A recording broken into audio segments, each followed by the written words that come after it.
Assalomu alaykum aziz tomoshabinlar. Mana bugun bir fayzli xonadonga kelganmiz. Dehqonchilik, chorvachilik ishlari bilan shug'ullanadilar. Sizlarga shuni ko'rsatib boramiz, Xudo xolasa. Oxirigacha tomosha qilasizlar degan umiddamiz. Qanaqa bo'lish kerak? Bir xonadon nimalar boqish kerak? Shular bilan sizlarni boxabar qilamiz.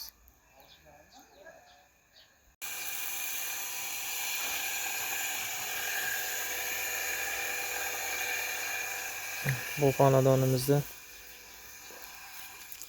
tomchilab sug'orish ishlari bilan qilingan ekan, barcha uskunalari bilan birga qilingan. Ko'rib turganlaringdek bodring ekilgan ekan. Tomchilab sug'orish yo'li bilan. Ajoyib, nima ham deymiz. Juda go'zal, chiroyli qilib hamma yoqni tartibga keltirib, bog'larni chiroyli qilib qo'yishgan ekan. Juda fayzli xonadon. Ko'rib turganlaring hammasi bodring ekilgan ekan. Mana bu yoqda pomidorlar hali endi anaqa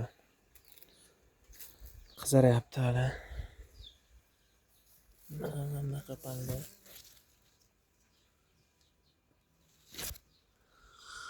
Azizlar, bu xonadonimiz Surxondaryo viloyati Boysun tumanida joylashgan.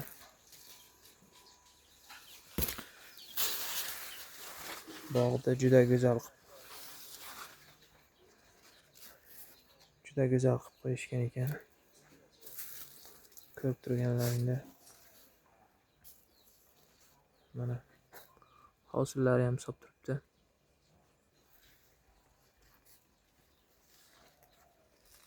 Hamma yoq yam-yashil.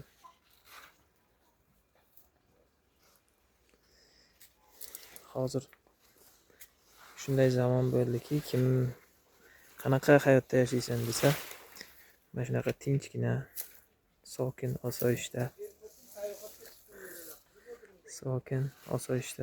go'zal, mana shunaqa tabiati bor joyda yashashni hamma ham orzu qiladi. Hammaga ham nasib qilsin. Bu oladigan videomiz prosta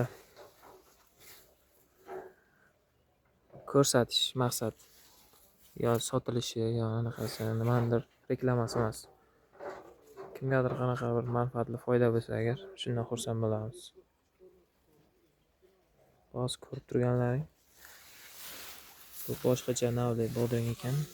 Ismini ham hozir so'rab aytamiz. Bu 2 kunda hosil terilar ekan. Ustini mana ko'rib turganlaringni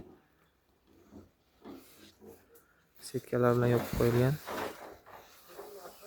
Setkalar bilan yopib qo'yishdan sabab quyosh to'g'ridan-to'g'ri urmasligi uchun, qanaqadir miqdorda kamaytirib, faqat issiqlikni o'zi kirishi uchun qilingan.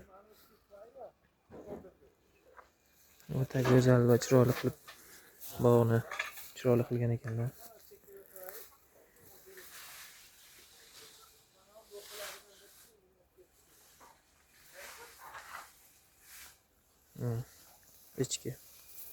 Ichkicha to'g'ri, bolasi hali bu kichkina.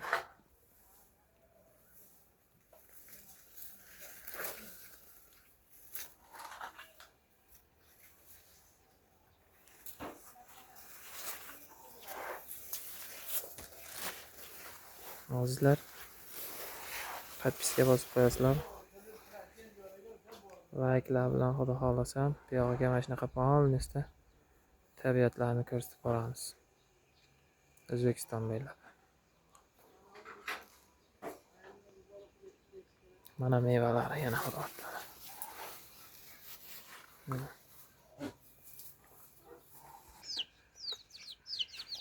Mana bu yoqda jo'jalar ham bor ekan, jo'jachalar.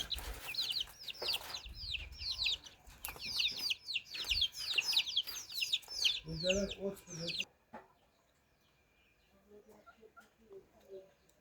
uchun mana olmalarni qoq qilib ham berar ekan. Mana bu yoqda kurkalar.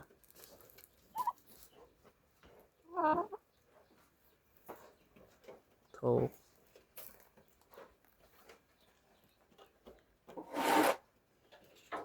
Mana buni aytmasam hamma bilsa kerak. Bilmaganlar uchun bu molning axlatini tashlab biogomiz qilinadi. Tayyor biogomiz bo'ladi. Biogomiz nihol daraxtlarning o'zgarishiga juda katta yordam beradi. Mana bu ichkilar.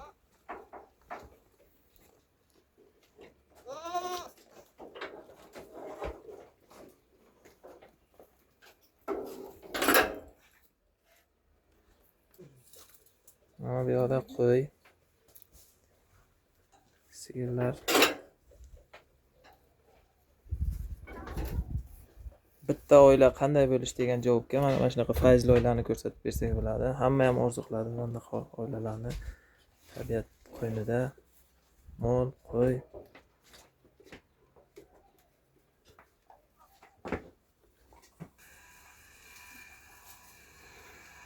Bunaqa parnik tichi ham bor ekan mana.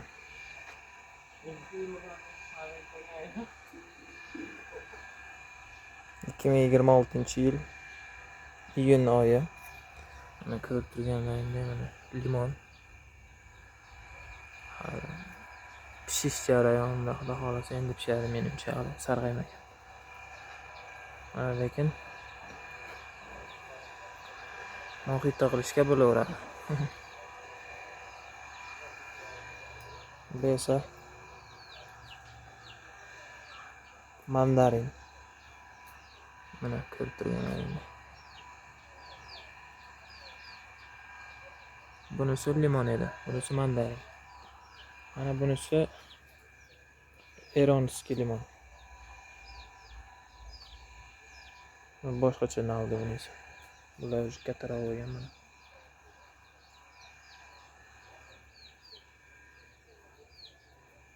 Mana bu yoqlarda esa bu limon hali tuymagan. Mana kichkinalar ekan, juda kichkinasi. Mana bu esa nihollar. Gul va nihollar. Nima ham deymiz azizlar? Podpiska bosib, layklarni bosib tursalaring, bunaqa manzarali hovlilarda xudo xolasa go'zal tabiati bor xonadonlarni sizlarga tanishtirib boramiz. Rahmat hammaga.